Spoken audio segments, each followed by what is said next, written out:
जो कहानी होता है, कहानी चलता है पीछे से। फ्रांस में तुम कहानी पढ़ते 9th क्लास में, फ्रेंच रेवोल्यूशन होता है, नेपोलियन एक राजा बन के आता है, नेपोलियन धीरे धीरे डिक्टेटरशिप की तरफ जाता है। नेपोलियन ने 20-25 साल बहुत अच्छे से रूल किया है। नेपोलियन ने क्या किया, 1804 में एक नया कोड लाया, सो कहते नेपोलियन कोड। कोड में लिखने क्या वाला होगा, सो तो कहानी सुनाता हूं मैं। होगा क्या, 1804 आएगा, नेपोलियन का कोड आएगा। इस कोड को सिविल कोड भी नाम से फेमस होता है बोर्ड एग्जाम्स में। इसमें होता है कि नेपोलियन ने कुछ अच्छा काम कर दिया। नेपोलियन ने डेमोक्रेसी हटाया है, तो हटाया है डेमोक्रेसी, डिक्टेटर था, लेकिन एक ऐसा डिक्टेटर बन के दिखाया फ्रांस के लिए जिसने सब कुछ अच्छा कर दिया। फ्रांस का कुछ चीज फ्रांस अच्छा किया। सबसे पहला बात, बाय ये जो भी बर्थ से राइट था उसको हटा दिया। पहले था कि राजा का बेटा राजा बनेगा, सब हटा दिया, सबको लॉ में इक्वल लाके रख दिया, बर्थ से सारा प्रिविलेज हटा दिया। ये लोग को अच्छा लगा। फ्रांस में 3 चीज था, कलर्जी, नोबल्स और एक थर्ड स्टेट से मिडिल क्लास, खासकर पीजेंट्स था, सबको इक्वल कैटेगरी में ला दिया। एक और सबसे बेस्ट काम किया, फ्यूडल सिस्टम हटा दिया। फ्यूडल सिस्टम होता है, पहले क्या होता था, मान लो कोई राजा है, राजा के पास जमीन है, तो किसी भी किसान को उसके लिए काम करना पड़ता था फ्यूडल सिस्टम में। उसी में एक वर्क था सर्फडम। सर्फडम था कि तुमको मान लो कि एक गुलाम की तरह बना लिया गया है, तुमको फोर्सफुली जब तक मेरा मन नहीं तुमको मेरे लिए काम करते रहना होगा। उसमें एक और था मैनुअल ड्यूज है, एनसीईआरटी की किताब में लिखा है। उस ड्यूज में होता क्या है कि तुमको इन रिस्पेक्ट मुझे पे भी करना होगा टैक्स के थ्रू। इन सारे चीज को इसने हटा दिया। इससे क्या हुआ, एक अच्छा इमेज बन गया नेपोलियन का। नेपोलियन ने एडमिनिस्ट्रेशन बहुत अच्छा कर दिया, सबके लिए एक जैसा कर दिया, सबके यूनिफॉर्म एक जैसा कर दिया। नेपोलियन ने फिर क्या किया, जैसे मान लो फॉर एग्जांपल तुम किसी की दुकान पे जाते हो, आज के जमाने में स्टैंडर्ड है तुम्हारा मेजरमेंट, इलेक्ट्रॉनिक्स का आता है 1 किलो 2 केजी, किराना दुकान पे जब अच्छे से मेजरमेंट दिखा देता है। अभी भी कुछ गांव में लोग एक पत्थर रख देता है 1 केजी का 2 केजी का, उससे एक्यूरेट मेजरमेंट नहीं होता है। पहले भी जाने वही कहा था, नेपोलियन से पहले फ्रांस में मेजरमेंट का कोई इक्वल वे नहीं था, इसने सब कुछ यूनिफॉर्म बना दिया। ये नेपोलियन का सारा कंट्रीब्यूशन है। नेपोलियन एक और अच्छा काम किया, गिल्ड रिस्ट्रिक्शन हटा दिया। गिल्ड रिस्ट्रिक्शन था कि कुछ फ्रांस में कुछ कम्युनिटी बना था, जैसे मान लो वर्कर्स का कम्युनिटी है, तो होता है ऑटो लोग का, सुनते हो फॉर एग्जांपल होता है ये मेरा एरिया है, इसके बाहर तुम दिल्ली ले जाओगे, दिल्ली एनसीआर में कोई बोलेगा गाजियाबाद के एरिया में उसके आगे तुमको क्रॉस नहीं करना है, तुमको नोएडा की तरफ नहीं जाना है। सेम तरह कुछ कम्युनिटी बना था वर्कर्स का, ये काम मेरा है, तुमको इसमें इंट्रोड्यूस नहीं करना था। अब इसने क्या किया, गिल्ड रिस्ट्रिक्शन हटा दिया। अब इससे क्या होगा, कोई भी किसी काम को कर सकता है। ऐसा होता है ट्रेड यूनियन, मान लो ऑटो वाले का ट्रेड यूनियन है, तुमको मन किया ऑटो चलाने का, तुमको ऑटो चलाना, तुमको पहले उससे परमिशन लेना होगा, तुमको पता होगा, तुमको उसको जब जाओगे तुमसे वो टैक्स मांगे कहीं से चलते। वो सारा रिस्ट्रिक्शन हटा दी नेपोलियन का अच्छा इमेज बना। नेपोलियन से गलती क्या हुआ, जहां चालू किया, जो नेपोलियन अच्छे काम की तरफ जा रहा था, लेकिन इसको नेपोलियन बहुत ज्यादा ओवर एम्बिशियस था, ये चला गया एक्सपैंड करने अपने आप को। अब कोई बहुत ज्यादा लड़ाई लड़ेगा तो उसको चाहिए आर्मी, आर्मी के लिए चाहिए खर्चा, तो खर्चा के लिए आर्मी ने बढ़ा दिया इसने टैक्स, नेपोलियन टैक्स बढ़ा दिया अचानक से, सेंसरशिप लगा दिया नेपोलियन ने, जो गलत किया नेपोलियन। सेंसरशिप का मतलब जैसे कोई मूवी चलता है, सेंसर लगता है कि इस पार्ट की मूवी को काट दिया जाएगा सिनेमा हॉल से, क्योंकि सरकार हर बात का रेगुलेट करता है, तुम क्या करते हो क्या नहीं। वही कहा नेपोलियन ने किया था। नेपोलियन का कहना था कि तुम जो कुछ भी करोगे देश में, नेपोलियन के बिना नहीं करना है। और नेपोलियन सबसे पहले क्या किया, अपने पड़ोसी देश की तरफ जाता है, जर्मनी और ये बेल्जियम, सारे देश की तरफ जा रहा है। कुछ देश को क्या क्या लगा कि नेपोलियन आया तो कुछ अच्छा करके जाएगा, जो अच्छा कर रहा था, लेकिन धीरे धीरे कुछ लोग अलग से राइज होता है कि नेपोलियन क्या कर रहा है, उन लोग का पूरा डेमोक्रेटिक राइट छीन ले रहा है। यहां से नेपोलियन के लोग अगेंस्ट होता चला गया। ये कहानी है नेपोलियन कोड का, जिसको तुमको मैंने जैसे पूरा बनकर सुना दिया, जाने कहानी लिखना है। और फिर कहानी लिखना आज कि नेपोलियन, अगर इतना लोग तंग हो जाए नेपोलियन से, तो नेपोलियन के अगेंस्ट में पूरा दुनिया खड़ा होगा, तब एक होगा फाइट, बैटल ऑफ वाटरलू, चाहे नेपोलियन हारेगा और दुनिया में एग्रीमेंट साइन होगा, ट्रीटी ऑफ वियना, जहां पे 1815 से कहानी फिर आगे कहानी बाद में सुनाएंगे। अब चलते हैं लिखने। हाँ, पहले इतना लिखते हैं, पहले कहानी, कहानी सुन लिए ना, तो लिखते हैं। कहानी सुनाना क्यों चाहता हूं, देखो ये मैंने सुना है अपने लैंग्वेज में सुना है ना, ये तो दिमाग में जल्दी क्लिक किया। वही मैं किताब को रीडिंग बनवाता ना तुमसे ना, अंडरलाइन कीजिए, तो तुम खोजते लाइन में कहां लिखा है। किताब अच्छा चाहिए, घर पे पढ़ना चाहिए। तो चलते हैं कहानी लिख रहे हैं। Great Napoleon, Napoleon Bonaparte. Napoleon, ये कोड कब आया था, ये अपने आप में एमसीक्यू का सवाल है। 1804 में, वो आराम से मेरे साथ लिखते जाओ। इसको बोर्ड एग्जाम में एक और नाम बोलेगा सिविल कोड।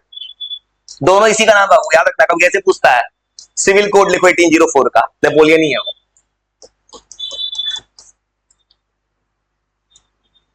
अब जब भी हिस्ट्री में आंसर करना है ना बोर्ड एग्जाम में, पास्ट टेंस यूज करना, प्रेजेंट मत लाना बीच में कभी। इसको कहा गया सिविल कोड ऑफ 1804। तो सिविल वर्ड क्यों छिपा होगा? सिविल मतलब क्या होता है? सबको एक जैसा करना होता है। सब एक जैसा कर दिया था नेपोलियन ने, कुछ अच्छा कर दिया था। मतलब नेपोलियन का कुछ अच्छा अच्छा काम नेपोलियन ने रिमूव कर दिया है। प्रिविलेजेस बाय बर्थ, इससे क्या हुआ होगा? थर्ड ई स्टेट खूब खुश हो गया होगा। नाइन्थ पढ़े थे, टिथ टैली, सब टैक्स थर्ड वाला दे रहा है। आप कहेगा ना कि सब इक्वल, हम भी, तुम भी टैक्स दोगे, हम भी टैक्स देंगे।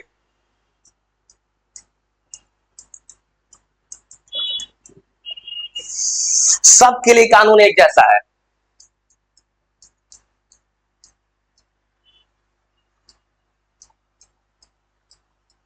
मैं तुम्हें एकदम स्टैंडर्ड वर्ड में लिखता हूं भाई, इसे तो एग्जाम में दिक्कत ना हो। कीवर्ड में, बोर्ड में कीवर्ड रैंक करता है। गिल्ड रिस्ट्रिक्शन को हटा दिया गया। गिल्ड वो एनसीईआरटी किताब में छपा है ये।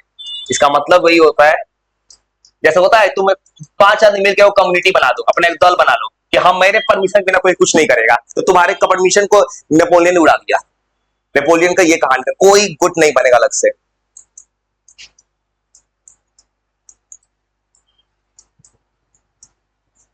मतलब नेपोलियन से ज्यादा खुश कौन था?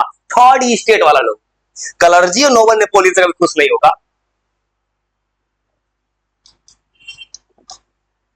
नेपोलियन ने एक और अच्छा काम किया है, फ्यूडल सिस्टम को हटा दिया।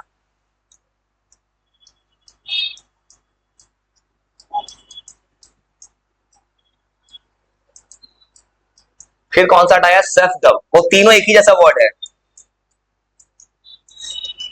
ये तो ये सब क्या होता है ना, गिल्ड रिस्ट्रिक्शन अलग से भी लिख दूंगा मैं। अभी आंसर तैयार कर रहा हूं एक सवाल का बस। नेपोलियन कोड क्या होता है एग्जाम में? सेल्फडम एंड मैनोरियल ड्यूज। अब कहोगे ऐसा ऐसा वर्ड क्या लिख रहे हैं इंग्लिश में? क्योंकि बोर्ड में यही छपा है, एनसीईआरटी में से यही लिखना होगा। जो तुम्हारे लिए क्या करेंगे कुछ थोड़ा देर बाद, इन सब का मीनिंग देते हैं। फ्यूडल क्या होता है, ये सब क्या होता है। इसने एडमिनिस्ट्रेशन को सिंपल कर दिया। एक और अच्छा काम, उस जमाने में नेपोलियन ने ट्रांसपोर्ट अच्छा कर दिया, कम्युनिकेशन सिस्टम अच्छा कर दिया उस जमाने में।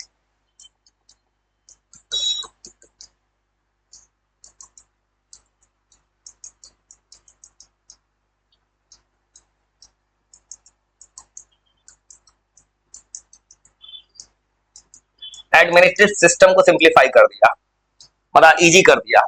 इसने ट्रांसपोर्ट कम्युनिकेशन को अच्छा कर दिया, मतलब डेवलपमेंट तो किया था।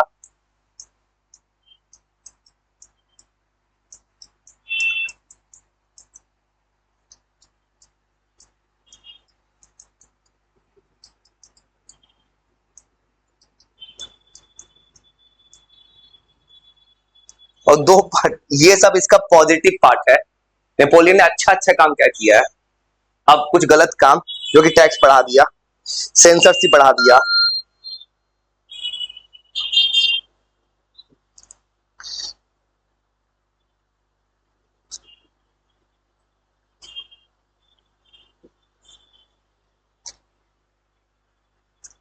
और नेपोलियन ने एक और चीज, राइट टू प्रॉपर्टी सिक्योर पहले था। जैसे फॉर एग्जांपल तुम्हारा अपना घर है, तो नेपोलियन से पहले राजा था फ्रांस में। राजा क्या बोलेगा? ये राजा का प्रॉपर्टी है, तुम्हारा घर राजा कभी भी ले सकता है। लेकिन नेपोलियन ने सिक्योर कर लिया कि तुम्हारा प्रॉपर्टी तुम्हारा रहेगा।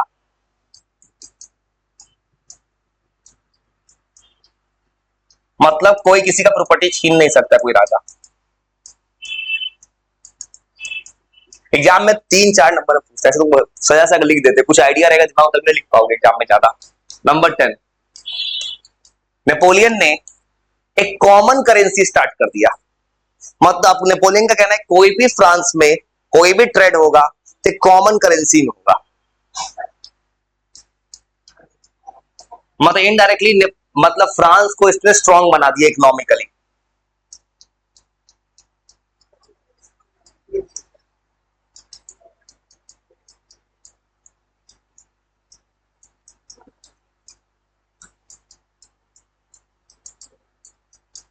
और ये सब कहा नेपोलियन ने काफी अच्छा किया। नेपोलियन का ड्रॉबैक, नेपोलियन ने क्या गलत किया उस जमाने में, आराम से देखो।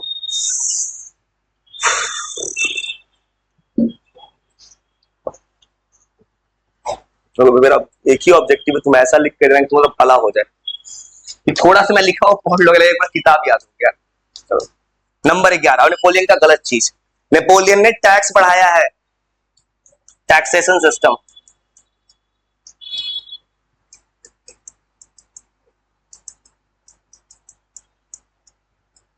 इसने फ्रांस में ही नहीं, इसने जिस जिस जगह को कैप्चर किया सब में टैक्स बढ़ा दिया।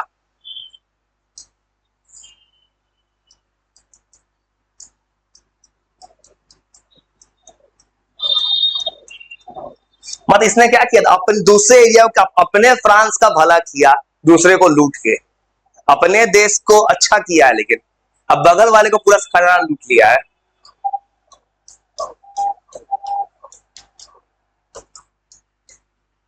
इसने इंपोज कर दिया सेंसरशिप। सेंसरशिप करने का फायदा क्या हुआ होगा कि कोई भी इंसान नेपोलियन के अगेंस्ट में किताब नहीं छाप सकता है, नेपोलियन के अगेंस्ट में मैगजीन नहीं छपेगा। इससे क्या होगा, लोग नेपोलियन के अकॉर्डिंग तैयारी नहीं होगा, नेपोलियन जो कहेगा वही सच है। जैसे अभी नॉर्थ कोरिया किम जोन में अभी सेंसरशिप है, तो वो बताओ नॉर्थ कोरिया में, इवन चाइना में सेंसरशिप है। चाइनीज गवर्नमेंट जो दिखाता है हम वही देखते हैं कि चाइना डेमोक्रेटिक है, और नॉर्थ कोरिया का पूरा क्लियर है, जब बोलेगा तभी हंसना है तो हंसना है, क्लैप करने को क्लैप कर देना जब किम जोन जो बोलते। सेंसरशिप इंपोज कर दिया।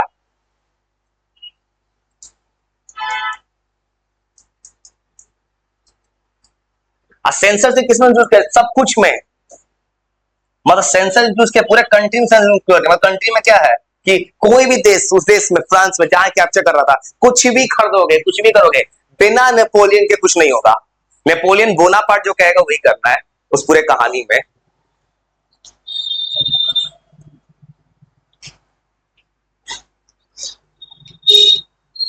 इतना तो बहुत है भाई।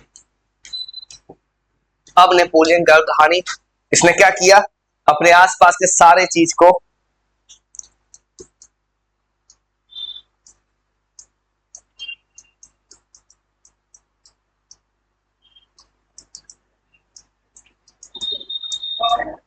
अपने नेबरिंग कंट्री सबको नेपोलियन ने कैप्चर कर लिया। और कुछ नेपोलियन का कोड याद हो गया, 5-6 लाइन के एग्जाम में पूछेगा।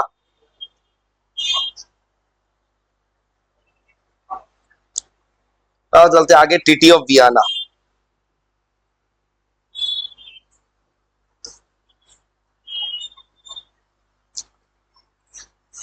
अब किताब कहता है एक और चीज किया था नेपोलियन अपने जमाने में। नेपोलियन ने क्या किया, चल हुआ फ्रेंच आर्मी में, मतलब जबरदस्ती लोग को फोर्स किया जाए फ्रांस का आर्मी बनाओ, जो काम हिटलर करता था।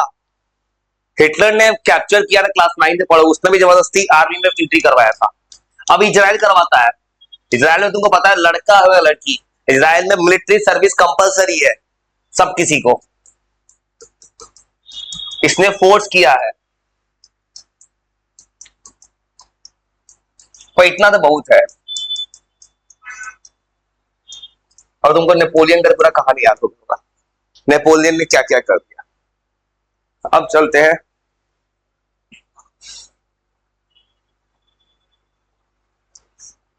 क्रॉस।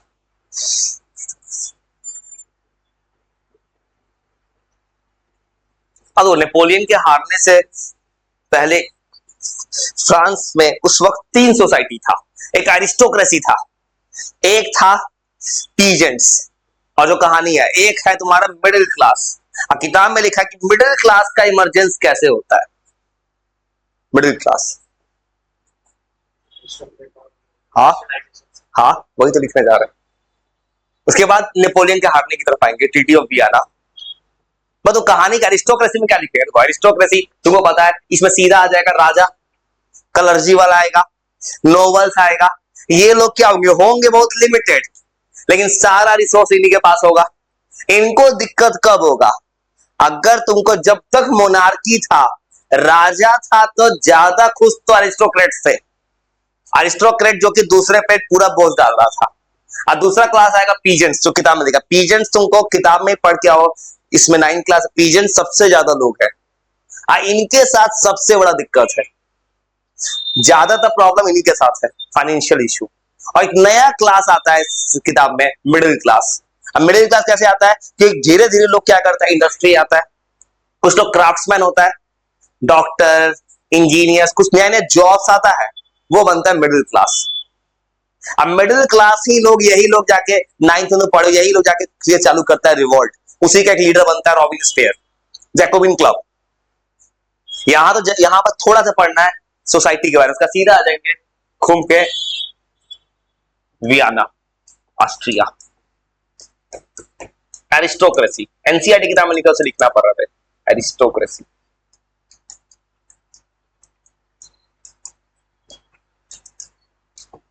इसको बिलोंग करने लोग का नाम क्या, एरिस्टोक्रेट्स। एरिस्टोक्रेट्स होगा जो इस क्लास से बिलोंग करेगा।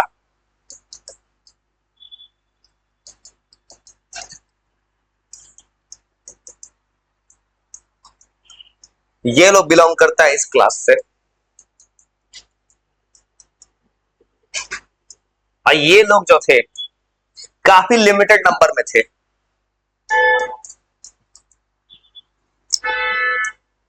हिस्ट्री है तो पास्ट टेंस ज्यादा अच्छा है।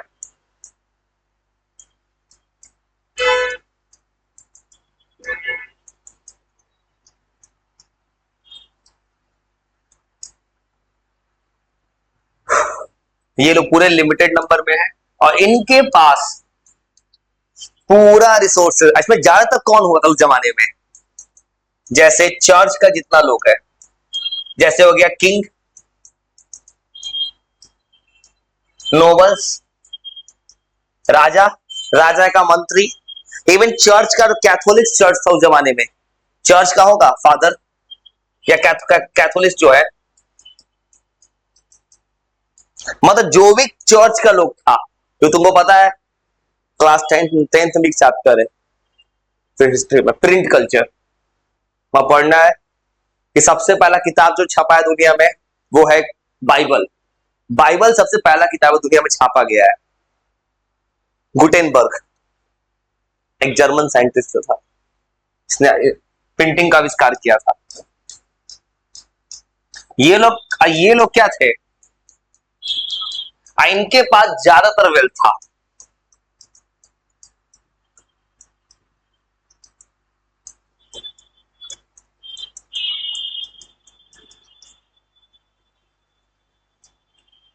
रिसोर्सेज में कौन सा रिसोर्सेज सबसे ज्यादा काम आ रहा है हिस्ट्री में, लैंड, जमीन। जमीन सबसे ज्यादा था इन लोग के पास।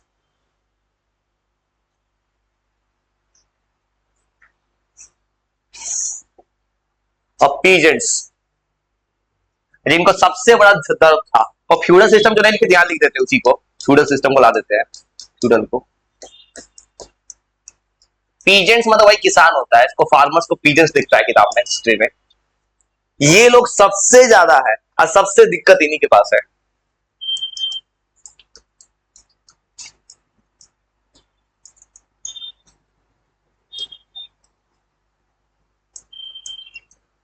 सबसे नंबर में पीजेंट्स है। इनको फोर्स किया जाता था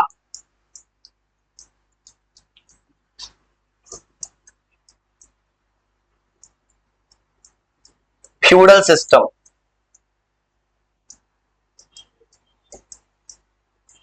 सर्फडम, और तीनों वर्ड मिलता है, एक से मिलता जुलता वर्ड है। ये तीनों वर्ड का मीनिंग लिख देते हैं, ये तीनों वर्ड एनसीईआरटी ने छापा है। मतलब इसका मतलब था इनको, फ्यूडल सिस्टम का मतलब राजा का जमीन है तो तुमको जबरदस्ती वो काम करो, जमीन पे पैसा देंगे कोई गारंटी नहीं है, तुमको काम करना होगा, तुमको जब तक बोलेंगे तब तक काम करना होगा मेरे पास। उल्टा तुमको टैक्स भी मुझे पे करना होगा। जैसे सुने हो बॉन्डेड लेबर, कहीं होता है कि तुमको बॉन्ड बनवा देगा, जैसे प्राइवेट जॉब में कहीं होता है वो बॉन्ड बना देगा। तुम कहीं जाओगे फैक्ट्री में गुजरात में कमाने, तो बिहार से गुजरात कमाने जाता है तो उसे एग्रीमेंट साइन करवा देता है। अब बॉन्ड में लिखा होता है अगर तुम बीच में छोड़ के गए 1-2 लाख एक्स्ट्रा पे करोगे, अब वो कभी जा ही नहीं पाता है। वही बॉन्डेड लेबर तक कहानी था। स्लेवरी जैसा है लेकिन पूरा स्लेवरी नहीं है। पर इनको बोला जाता था इनको काम करना है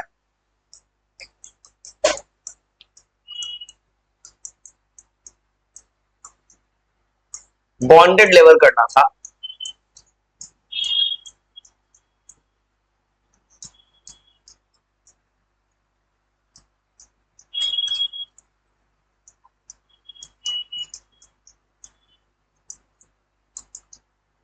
पर टैक्स उस सब पे करना पड़ता। ये तीसरा मिडिल क्लास।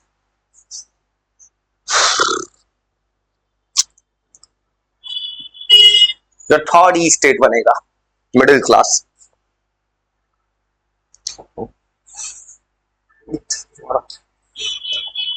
हाँ तो वो घर पे क्या करना था, एक बार जो मैं लिखवा रहा हूँ याद जो करवा भी देंगे अभी, उसको याद करके एक बार एनसीईआरटी खुद से एक बार रीड कर ले, उसके बाद देखना किताब तुम कहानी याद हो गया। इतना तुम्हारा हेल्प कर देता है कि तुम्हें दिक्कत ना हो बाद में। Middle class. और ये जो क्लास है सबसे बाद में आया है। तुमने पढ़ा है नाइन्थ क्लास। नाइन्थ क्लास में था इंडस्ट्री आया है। इंडस्ट्री आया है तो आया मिडिल क्लास। एजुकेशन आया है तब आया मिडिल क्लास। ये जो मिडिल क्लास है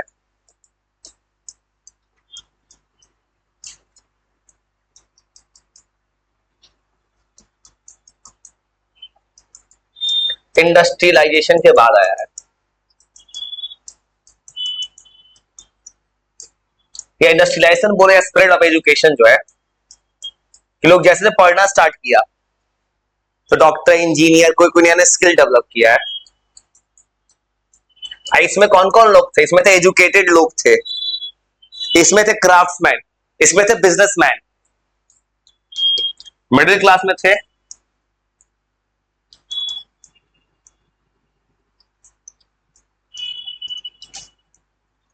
आराम से लिखो, मुझे सबसे जरूरी काम करना है। तुम सभी 30 सवाल स्क्रीन पे पड़ा वो बनवाना है, चेक करना है आता है कि नहीं फैक्टराइजेशन।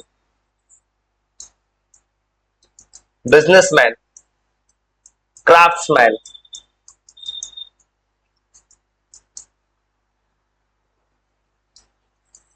डॉक्टर्स, इंजीनियर्स, ये जितने भी लोग थे सब इसी में थे।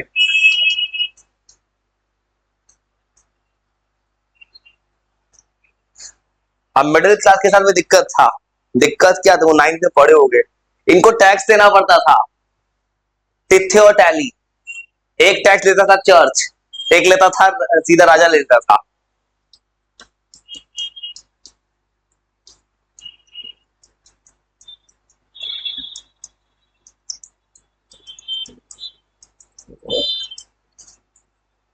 तो आराम से देखो तो कहानी को थोड़ा पॉज करते हैं। सबसे जरूरी काम है इस वक्त मैथ का एक स्किल चेक करना है, क्या सिचुएशन है।